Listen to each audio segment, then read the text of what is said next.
Hello, this is Carlos. Welcome to another TLA how-to video. Today I'm going to show you guys how to make a crab snare. Most of us love eating crab, but we don't have a boat or a kayak to catch them. So next best thing is to do is go to the ocean beach or any other beach and catch it yourself using a crab snare. This is a crab snare right here. I'm going to show you guys step by step how to make it and give you some tips on how to make it better, the ones that you buy from the store. You're going to need some parts to make your own snare. I'm going to go over the parts and the type of equipment you're going to need. You're going to use a mesh fence. And this one is 1/2 inch by 1/2 inch. For the design that I'm making, you're going to need 6 inches and 3.5 inch going across. So you need the mesh. The next thing you need is the loops. You get that from Home Depot, and it's 0.65 trim line. Make sure you get the ones that are circle line instead of the ones that are kind of octagon size. Okay. The other things you're gonna need some zip ties, small ones. It's a chain link. You cut them so you could put your rubber band to close the cage. And these are some crimp things. You're gonna use them to crimp your hoops into the cage. And you need some tire or rubber bands to close your cage. Now the tools that you're going to need are a long nose plier, a cutter to cut some of the wires to the right size, and then a crimper. And that's about it in terms of the items that you need. I'm going to show you step by step how to do it and some tips to how to make it easier for yourself. Now we're going to make our first snare. The first thing you want to do is build the cage. So what you do is you take the design, the original design that you already cut, and you want to make it like this. And the reason is because you're going to close the cage and then make the borders on it. So what you do is just follow the pattern here. You're going to cut right here.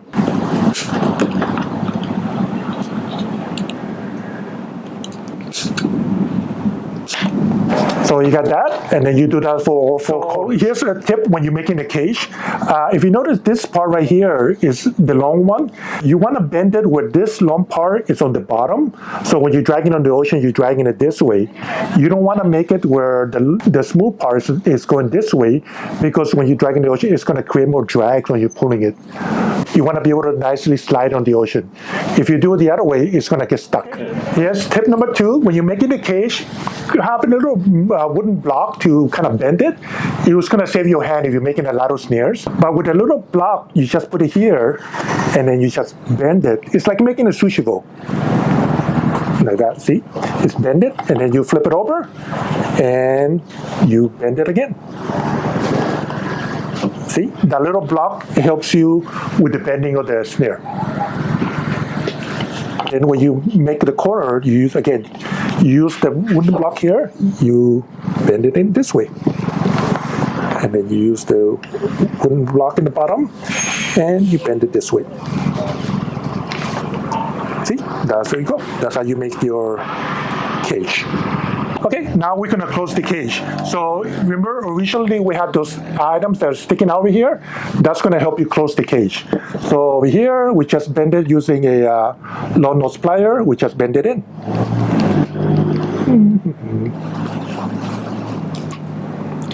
Now, when you bend it in, you want to make sure that nothing sticks out, because when you put in the bait inside, you don't want to get cut or anything. So just compress it. So that's one side already, and then we're going to compress the other side. Just going to bend it and bend it. Okay, and then we got one side, and then now we're going to do the other side. Okay, so everything is already sealed, and there's your cage right there. Okay, the other step, now that you have the cage, you want to make the door. Now for the door, you want to cut it this angle. There's 1, 2, 3, and then 1, 2, 3, 4, 5, 6, 7, 8. So 8, so that's 4 inches by 1.5. Now notice that this door, they're a little bit different. One's sticking out here, and the other one doesn't have anything sticking out. The reason I have this sticking out is because I'm just going to bend the item sticking out going in this way correctly. So another option to do is just put it here and use a couple zip tie and just zip tie together. Right? These items and these two, and then you put it here.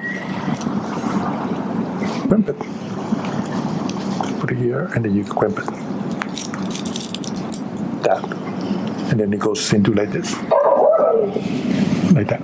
Okay, now we're gonna put a rubber tire tube and a little clip here that I got from Home Depot. It's a bicycle chain. And then we're gonna put it over here. Put the rubber thing on it. Okay, and then tie this to someplace in the cage, in the door.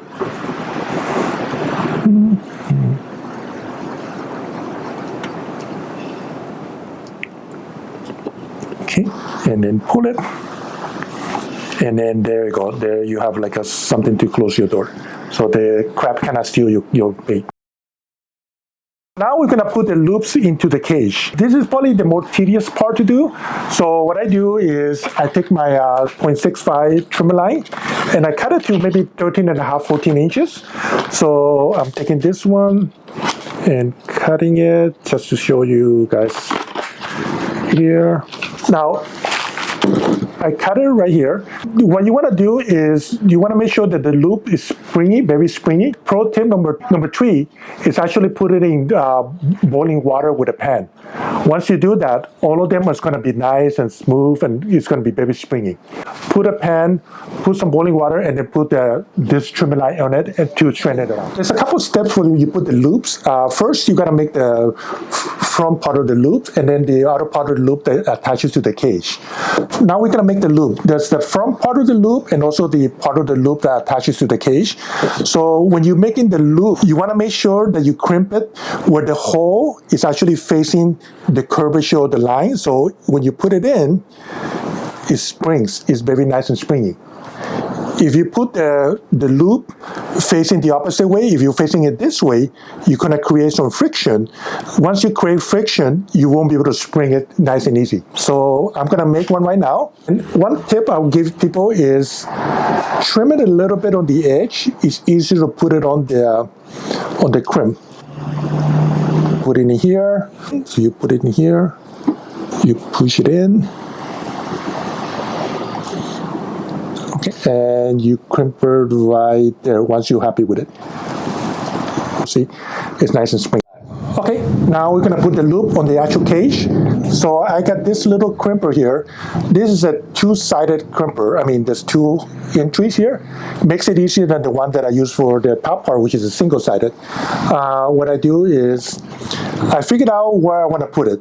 So usually to make it a snare more effective, you want the loop to be facing up. So that's the best, more effective versus the loop facing down. So what I usually do, I go from the bottom of it and then loop up. So I put it in here and then here, and then I put the crimper on it. And then once I'm happy with it, I'm going to be able to close it.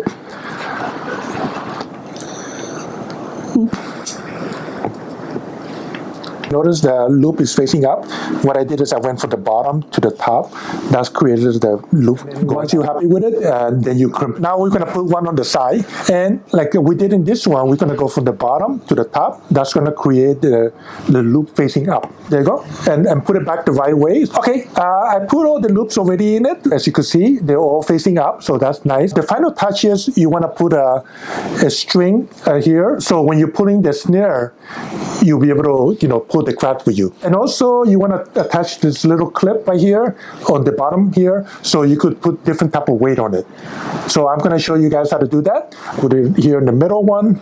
Now you don't want to put it on the top part because that's going to raise your snare.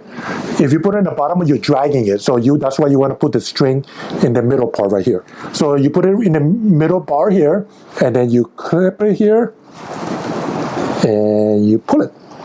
And then this is going to give you, that's where you're going to put your leader line for your pole and your reel. Yeah. Okay, the final part is putting a clip at the bottom of the snare. So that way you could change to a different weight. Push it through. There you go. And then you close this part right here. So now that I have the clip, you could use it for different type of weight. 4 ounces, 6 ounces, or 7 ounces. Depends on the swell, the weight. So you just put it on. The one thing is some pyramid weights have 2 rings, one here and one here. What you want to do, you want to make sure that the one with the triangle part is on the snare because you want it to the weight to stick on the sand. You don't want the snare to be moving around. If the snare is moving around, the crab is not going to get to your snare. So by putting it this way, it's going to get stuck on the sand, so it doesn't move as much. Compared to putting it this way, this is going to move a lot. So you want to put it this way, you just clip it on, and you're ready to cast. Okay, we're done making our own homemade snare, which looks pretty good. This is the snare that I bought, and it's actually very efficient. This is the way it's already built into the snare.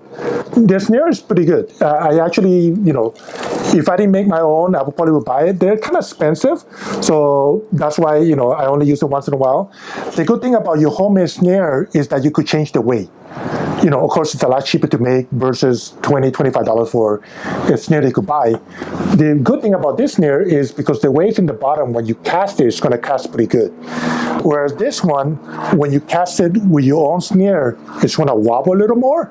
But, the actually good thing about this snare is when you lose them, you don't worry too much. You're not going to cry too much if you lose a $4 snare compared to a $25 snare. And if you're like me, if you fish in the jetty or the ocean, you're going to lose. Thank you everybody for coming, watching the video, and hopefully you guys make your own snare.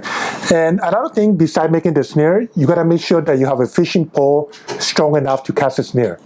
This one is like 11-foot pole, and the weight is 4 to 10 ounces. And the reel is a size 6,000, but I would recommend a size 6,000 or 8,000 reel. Because when you have let's say a double dungy keeper, it's going to create a lot of torque. When you pull it up, you got to make sure the rod and the reel could handle that kind of torque.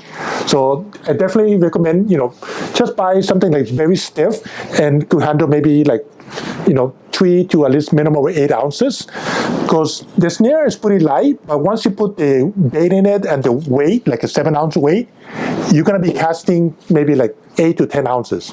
So you don't want to get like salmon rod or anything like that. You're not going to be able to bring the snare in. So you get a big heavy pole, and then you'll be able to pull all the crabs in. Okay, now that's it. You have your snare and your pole, and just go have fun and get some crabs. If you want to know more about kayak fishing, you can always visit my website at www.thelostanchovy.com, where I have numerous tutorials, videos, and resources to help you get started.